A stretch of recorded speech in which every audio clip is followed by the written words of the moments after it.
ধরে হাতের কাছে দা কুড়াল চাকু যা থাকবে ধরে কেটে ওর জিব্বা কেটে দিয়ে কালো কুত্তা দিয়ে খাওয়াই দেন, মামলা হলে আমার নামে হবে। আজকে খুবই গুরুত্বপূর্ণ, মানে একবারে জীবন রক্ষাকারী একটা টপিকস নিয়ে আলোচনা করব। জিনিসটা কিন্তু আসলে মারাত্মক। তো আলোচনা শুরুর আগেই আমরা একটা ভিডিও দেখে নিই। নৌকা ধানের শীষ, দুই সাপের একই বিষ।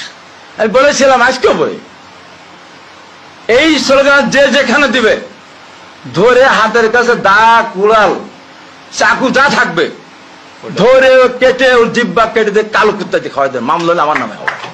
এত বড় সাহস। তো এই ভিডিওতে যে হাবিবুর রহমান হাবিব উনি বলছে কালো কুত্তা দিয়ে কিন্তু মাংস খাওয়াই দিবেন।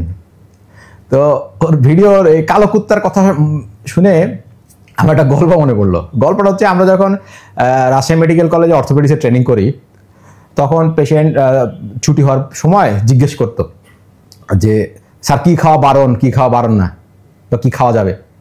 তো আমাদের এক বড় ভাই বলতো বাড়িতে যে সাদা কবুতরের মাংস খাওয়াবেন, সাদা কবুতরের মাংস খাওয়াইলে দেখবেন তাড়াতাড়ি হাড় জোড়া লেগে যাচ্ছে। তো রোগী 2 মাস পরে ফলো আপে আসতো, আয়সা বলতো যে স্যার প্রতি সপ্তাহে একটা করে সাদা কবুতরের মাংস খাওয়াইছি। তো এক্সরে করেন, এক্সরে তো 2 মাসে হাড় জোড়া লেগে যায়। তো এক্সরে দেখে হাড় জোড়া লেগে যেত। তো ওদের একটা মনের মধ্যে কিন্তু